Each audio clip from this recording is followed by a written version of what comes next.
Hello everyone, welcome back to our channel. నేను మీ కల్పన. ఇవాళ మన స్పెషల్ రెసిపీ వచ్చేసి మటన్ మామిడికాయ కర్రీ. చాలా అంటే చాలా టేస్టీగా ఉంటుంది. ఈ సమ్మర్లో మామిడికాయలు ఎక్కువగా లభిస్తూ ఉంటాయి కదా, అలాంటప్పుడు ఈ విధంగా మటన్లో మామిడికాయ వేసి ట్రై చేసి చూడండి. ఇంట్లో అందరికీ కానీ చాలా అంటే చాలా నచ్చుతుంది. ఒకసారి ప్రిపేర్ చేసి పెట్టి చూసారంటే మళ్ళీ మళ్ళీ అడిగి మరీ చేయించుకొని తింటారు. అంత టేస్టీగా ఉంటుంది. ఈ మామిడికాయ మటన్ కర్రీని మనం వచ్చేసి రైస్లోకి తినచ్చు, రాగి సంగటి, రోటీసు, పులావు ఎందులోకి తిన్నా కానీ అద్దరిపోతుంది. ఇక లేట్ చేయకుండా ఈ మామిడికాయ మటన్ రెసిపీని ఎలా ప్రిపేర్ చేసుకోవాలో చూసేద్దాం. ఇప్పుడు స్టవ్ పైన ఒక కడాయిని పెట్టుకొని ఒక 4-5 స్పూన్ల వరకు ఆయిల్ని వేసుకోండి. మనం ఎప్పుడైనా సరే మటన్ని ప్రిపేర్ చేసుకునేటప్పుడు ఆయిల్ అనేది కాస్త ఎక్కువగానే వేసుకోవాలి. అప్పుడే దాని టేస్ట్ అనేది బాగుంటుంది. ఆయిల్ కాస్త వేడెక్కిన తర్వాత దీనికి హోల్ గరం మసాలాను వేసుకుందాము. నేను వచ్చేసి బిర్యానీ ఆకు, లవంగాలు, యాలకులు, అలాగే దాల్చిన చెక్క, ఇంకా స్టార్ ఫ్లవర్ని తీసుకుంటున్నాను. మీ దగ్గర ఇంకేమైనా స్పైసెస్ ఉంటే వాటిని కానీ యాడ్ చేసుకోవచ్చు. ఇందులోకి 1 కప్పు వరకు సన్నగా కట్ చేసి పెట్టుకున్న ఉల్లిపాయ ముక్కలు, అలాగే రుచికి సరిపడా సాల్ట్ని కానీ యాడ్ చేసుకొని బాగా మిక్స్ చేసుకుంటూ ఉల్లిపాయలు పచ్చివాసన పోయే వరకు వేయించుకుందాం. ఉల్లిపాయలు కాస్త వేగిన తర్వాత నేను ఇక్కడ వచ్చేసి ఒక 3 రెమ్మల వరకు కరివేపాకును వేసుకుంటున్నాను. కరివేపాకు అనేది ఆప్షనల్ అనమాట. మన సౌత్ ఇండియన్స్ వచ్చేసి అన్ని కర్రీస్లో కానీ కరివేపాకును కంపల్సరీ యాడ్ చేసుకుంటూ ఉంటారు కదా. నార్త్ వాళ్ళు అయితే కరివేపాకుని అస్సలు వేయరనమాట. నాన్ వెజ్లో స్కిప్ చేసేస్తారు.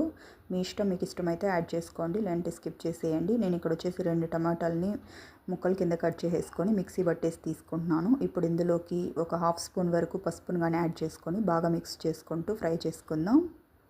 చూసారు కదా, ఉల్లిపాయ ముక్కలు చక్కగా వేగిపోయాయి. ఇప్పుడు ఇందులోకి 1 స్పూన్ వరకు అల్లం వెల్లుల్లి పేస్ట్ని కానీ యాడ్ చేసుకొని బాగా మిక్స్ చేసుకుంటూ పచ్చివాసన పోయే వరకు వేయించుకోండి.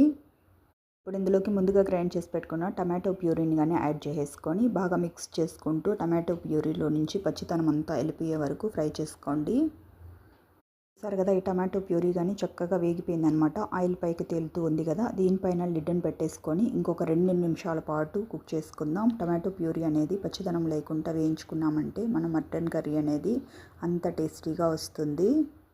ఇప్పుడు ఇందులోకి ముందుగా క్లీన్ చేసి పెట్టుకున్న 3/4 కేజీ వరకు మటన్ని యాడ్ చేసుకుంటున్నాను. ఈ విధంగా చిన్న ముక్కల కింద కట్ చేసి వేసుకోవాలి. మనము మటన్ని ముందుగానే బాయిల్ చేసుకోలేదన్నమాట. నేను ఇక్కడ ప్యాన్లో మాత్రమే చేస్తున్నాను.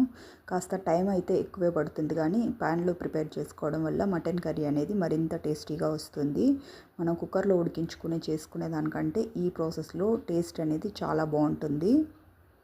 నేను ఇక్కడ కాస్త టెండర్గా ఉండే మటన్నే తీసుకుంటున్నా కాబట్టి ఈ విధంగా ప్యాన్లోనే ఉడికించేసి తీసుకుంటున్నా. మీరు ముదురుగా ఉండే మటన్ని కనుక తీసుకున్నట్లయితే కంపల్సరీ కుక్కర్లో ఉడికించేసి తీసుకోండి. పైన లిడ్ని క్లోజ్ చేసేసుకొని ఒక 20 మినిట్స్ పాటు మీడియం టు లో ఫ్లేమ్లోనే ఉడికించేసి తీసుకోవాలి. ఒక 20 మినిట్స్ తర్వాత చూస్తున్నాను. చూసారు కదా, ఇందులో నుంచి వాటర్ అంతా కానీ చక్కగా బయటకు వచ్చేసాయి. మధ్యలో దీన్ని మిక్స్ చేసుకుంటూ లిడ్ని క్లోజ్ చేసేసుకొని వాటర్ మొత్తం ఇంకిపోయే వరకు ఉడికించుకోవాలన్నమాట. చూసారు కదా, ఈ విధంగా ఉడికించుకోవాలి. ఈ విధంగా ఉడికించుకున్న తర్వాత దీంట్లోకి ఒక 2 స్పూన్ల వరకు కారాన్ని యాడ్ చేసుకొని బాగా మిక్స్ చేసుకుంటూ 1 నిమిషం పాటు ఫ్రై చేసుకోండి. ఈ విధంగా చేయడం వల్ల ఈ కారం అంతా కానీ ముక్కలకి చక్కగా పట్టేస్తుంది.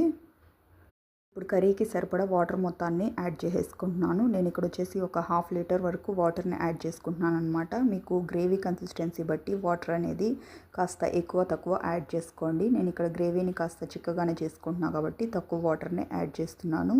మీకు పల్స్గా కావాలి అనుకునే వాళ్ళు ఇంకాస్త ఎక్కువ వాటర్నైనా యాడ్ చేసుకోవచ్చు. దీనిపైన లిడ్ని క్లోజ్ చేసేసుకొని మధ్య మధ్యలో మిక్స్ చేసుకుంటూ ఉడికించుకుందాం. మిక్స్ చేసుకున్న తర్వాత మళ్ళీ లిడ్ని క్లోజ్ చేసుకొని ఇంకాస్త కన్సిస్టెన్సీ దగ్గరికి అయ్యే వరకు ఉడికించుకోండి. ఇప్పుడు ఒకసారి ఒక ముక్కను తీసుకొని ఉడికిందా లేదా ఈ విధంగా ఫోర్క్తో గుచ్చి చూసుకోండి. ఈ విధంగా ఉడికించుకున్న తర్వాత ఇప్పుడు ఇందులోకి మామిడికాయ ముక్కల్ని యాడ్ చేసుకుందాం. నేను ఇక్కడ వచ్చేసి మామిడికాయ ముక్కల్ని యాడ్ చేసిన వీడియో క్లిప్ అయితే మిస్ అయిందనమాట. వచ్చేసి ఇక్కడ 1 కప్పు వరకు మామిడికాయ ముక్కల్ని యాడ్ చేసుకున్నాను అనమాట. కాసేపు ఉడికించుకున్న తర్వాత చూసారు కదా, మామిడికాయ ముక్క కానీ ఎంత పర్ఫెక్ట్గా కుక్ అయిపోయిందో. ఈ విధంగా ఉడికించుకున్నామంటే మనకు కరెక్ట్గా సరిపోతుంది. మరి ఎక్కువసేపు ఉడికించుకున్నామంటే మామిడికాయ ముక్కలంతా కానీ నుజ్జు నుజ్జు అయిపోయేసి మనకు తినేటప్పుడు ముక్కలు ఏమీ రావు అనమాట. దీనిపై నుంచి కొద్దిగా కొత్తిమీరని చల్లేసుకొని స్టవ్ ఆఫ్ చేసేసుకుందాం. చూసారు కదా, స్టవ్ ఆఫ్ చేసుకున్న తర్వాత కన్సిస్టెన్సీ అనేది ఇంకా కాస్త చిక్కబడింది. ఈ కన్సిస్టెన్సీలో ఉంటే మనకు కరెక్ట్గా సరిపోతుంది. ఇలా ప్రిపేర్ చేసి పెట్టుకున్న ఈ మామిడికాయ మటన్ కర్రీని సర్వింగ్ బౌల్లోకి ఇది వేసుకుందాం.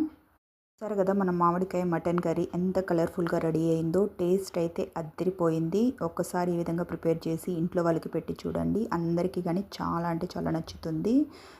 నా లైఫ్‌లో నేనొచ్చేసి ఫస్ట్ టైం మామిడికాయ మటన్ కర్రీని ప్రిపేర్ చేశాను. నాకైతే చాలా అంటే చాలా నచ్చేసింది. ఈ సమ్మర్ సీజన్‌లో మటన్ తెచ్చుకున్నప్పుడల్లా నేను కంపల్సరీ ఈ రెసిపీనైతే ట్రై చేస్తాననమాట. చాలా వచ్చింది. మీరు మీ ఇంట్లో తప్పకుండా ఈ సమ్మర్‌లో ఈ విధంగా ప్రిపేర్ చేసి ఇంట్లో వాళ్ళకి పెట్టి చూడండి. వాళ్ళకి కానీ చాలా నచ్చుతుంది. మేమొచ్చేసి ఈ మటన్ కర్రీని రోటీస్‌తో సర్వ్ చేసుకున్నామనమాట. మీరు రోటీలు, పూరీలు, పులావు, అలాగే నార్మల్ రైసు, రాగి సంగటి ఎందులో తిన్నా సరే అద్దిరిపోతుంది. అంతే ఫ్రెండ్స్, అన్నీ ఇంట్లో ఉండే వాటిలతో మనం మామిడికాయ మటన్ కర్రీని ఎంత సింపుల్ అండ్ ఈజీ ప్రాసెస్‌లో ప్రిపేర్ చేసుకున్నామో చూసారు కదా! మీరు మీ ఇంట్లో తప్పకుండా ట్రై చేసి మీకెలా వచ్చిందో కామెంట్ సెక్షన్‌లో తెలియజేయండి. అంతేకాకుండా ఇలాంటి మరెన్నో హెల్తీ అండ్ టేస్టీ రెసిపీస్ కోసం వెంటనే మన ఛానల్‌ని సబ్స్క్రైబ్ చేసుకొని పక్కనే ఉన్న బెల్ బటన్ని ప్రెస్ చేసి ఆల్ అనే ఆప్షన్ని సెలెక్ట్ చేసుకోండి. ఇలా చేయడం వల్ల ఇకపై నేను పెట్టే వీడియో నోటిఫికేషన్స్ అన్నీ మీ హోమ్ పేజ్‌లోకి వస్తాయి. Thank you for watching friends. Okay bye.